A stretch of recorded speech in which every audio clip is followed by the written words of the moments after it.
warahmatullahi wabarakatuh. Kami dari kelompok 4 akan mempresentasikan hasil kerja kelompok kami, yaitu tentang ejaan. Pertama-tama, perkenalkan, nama saya Nurjanah dengan NIM 2101061120 akan membahas mengenai ejaan. Ejaan adalah keseluruhan peraturan bagaimana melambangkan bunyi, tuturan dan bagaimana hubungan di antara lambang-lambang itu. Misalnya antara pemisah dan penggabungannya dalam suatu bahasa. Adapun secara teknis, ejaan berkaitan dengan penulisan huruf, penulisan kata, penulisan unsur serapan, penulisan angka, dan penulisan tanda baca. Dalam bahasa Indonesia ada beberapa macam ejaan. Yang pertama, ejaan Van Ophuijsen, yang kedua ejaan Suewandi, yang ketiga ejaan Melindo, yang keempat ejaan yang disempurnakan, dan yang kelima ejaan bahasa Indonesia. Yang pertama di sini kita akan membahas ejaan Van Ophuijsen. Pada tahun 1901 ditetapkan ejaan bahasa Melayu dengan huruf Latin yang disebut ejaan Van Ophuijsen. Van Ophuijsen merancang ejaan itu yang dibantu oleh Empu Nawawi, gelar dari Sultan Makmur dan Muhammad Thaib Sultan Ibrahim. Ophuijsen berhasil menyusun buku kitab logat Melajoy yang terbit pada tahun 1901. Hal ini kemudian menjadi penanda waktu atas berlakunya ejaan Van Ophuijsen di Indonesia sampai pada tahun 1947. Assalamualaikum warahmatullahi wabarakatuh. Perkenalkan, saya atas nama Rizka Maulida Rohimana dengan NIM 2101061121 akan melanjutkan pembahasan dari rekan saya mengenai ejaan yang kedua, yaitu ejaan Suewandi. Ejaan Suwandi. Pada tanggal 19 Maret 1947, ejaan Suwandi diresmikan untuk menggantikan ejaan Van Ophuijsen. Ejaan baru ini oleh masyarakat diberi julukan ejaan Republik. Hal-hal yang perlu diketahui sehubungan dengan pergantian ejaan ini adalah sebagai berikut. Yang pertama tadi, saat kita membahas ejaan Van Ophuijsen ini, huruf OE digunakan untuk menulis kata guru, itu, umur, dan lain sebagainya. Namun di ejaan Suwandi, huruf OE digantikan dengan huruf U seperti pada guru. Penulisannya langsung digunakan huruf U tanpa menuliskan huruf OE terlebih dahulu. Yang kedua, bunyi hamzah dan bunyi sentak ditulis dengan huruf K seperti kata-kata tak, pak, maklum, dan rajak.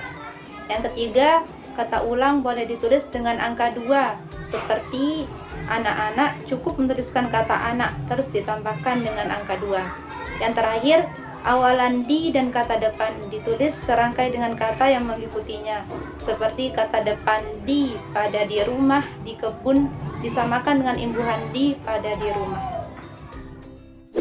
Ejaan selanjutnya yaitu ejaan Melindo.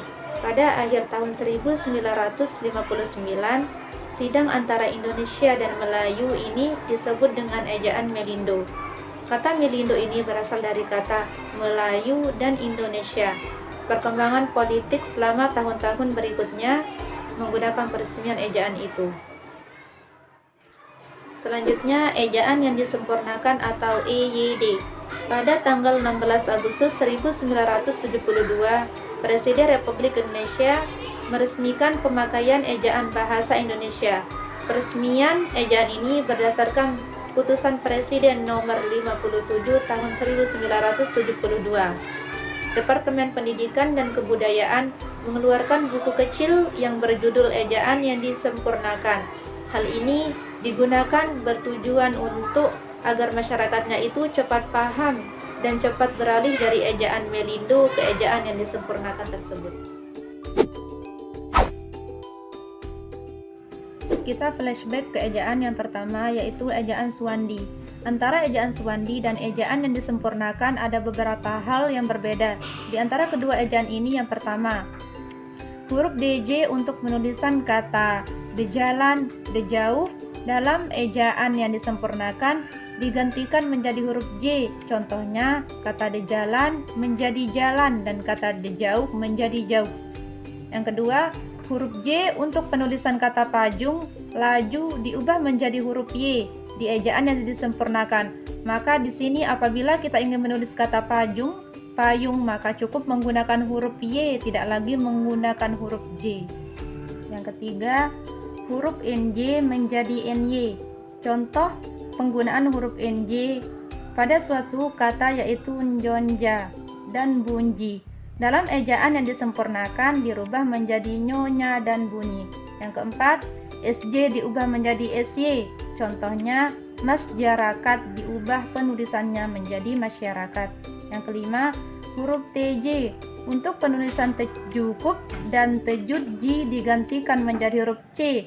Apabila kita ingin menulis contoh kata yang ingin kita tulis, misalnya tejukup, maka di sini kita harus merubah tulisan tersebut menjadi cukup, tidak lagi menggunakan huruf TJ, melainkan menggunakan huruf C langsung.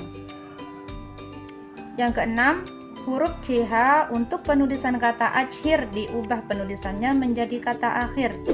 Selanjutnya, pembahasan yang berkaitan dengan ejaan bahasa Indonesia yang disempurnakan pada bagian kedua. Huruf-huruf di bawah ini yang sebelumnya sudah terdapat dalam ejaan Suwandi sebagai unsur pinjaman abjad asing diresmikan pemakaiannya. Contoh yang pertama, F yaitu maaf, fakir. Yang kedua, huruf V yaitu valuta dan universitas.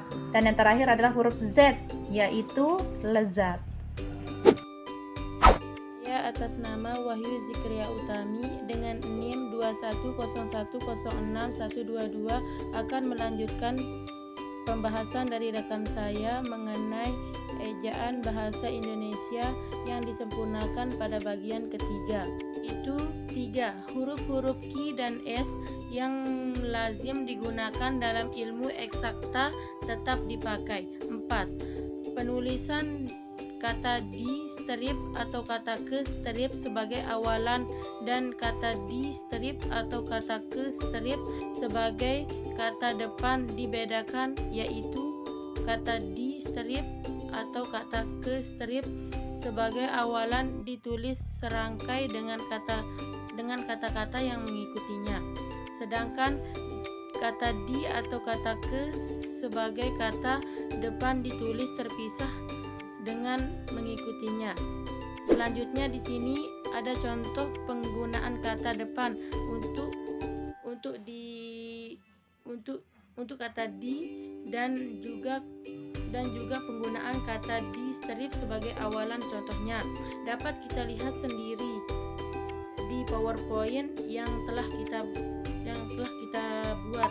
Misalnya ditulis dengan di kampus, dibakar dengan di rumah, dilempar dengan di jalan, dan lain sebagainya.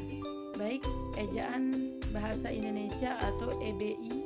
Ejaan bahasa Indonesia disingkat EBI adalah ejaan bahasa Indonesia yang berlaku sejak tahun 2015. Berdasarkan Peraturan Materi Pendidikan dan Kebudayaan Republik Indonesia Nomor 50 Tahun 2015 tentang Pedoman Umum Ejaan Bahasa Indonesia atau PUEBI, ejaan ini menggantikan ejaan yang disempurnakan.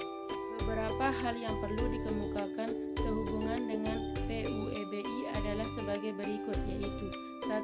Penambahan huruf vokal dipotong atau AI, AU, OI ditambah dengan EI. Contohnya survei geysar, yaitu mata air panas yang mengeluarkan uap air atau gas yang disemburkan ke udara.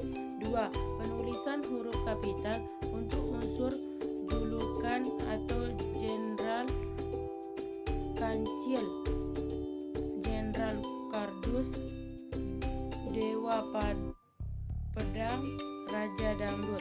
3. Penggunaan huruf tebal atau ora et labora menegaskan bagian tulisan yang sudah ditulis miring, yaitu 1. Latar belakang masalah. 2. Masalah penegasan bagian karangan. Dalam ejaan yang disempurnakan hal ini tidak diatur. 4. Penggunaan bilangan digunakan sebagai unsur nama geografi ditulis dengan huruf, misalnya Raja Ampal, Kelapa II, Simpang 5, dan lain sebagainya. Hal ini juga tidak diatur dalam ejaan yang disempurnakan. 5. Kata ulang ditulis penuh dengan huruf, tidak boleh digunakan angka 2. Untuk kata anak-anak ditulis anak lalu tanda strip lalu anak lagi. Untuk kata hati-hati ditulis kata hati tanda strip lalu hati lagi. Tidak lagi seperti ejaan yang sebelumnya kita bahas, kata hati cukup ditulis satu kali dan diikuti dengan angka 2. Namun di sini tidak lagi seperti itu.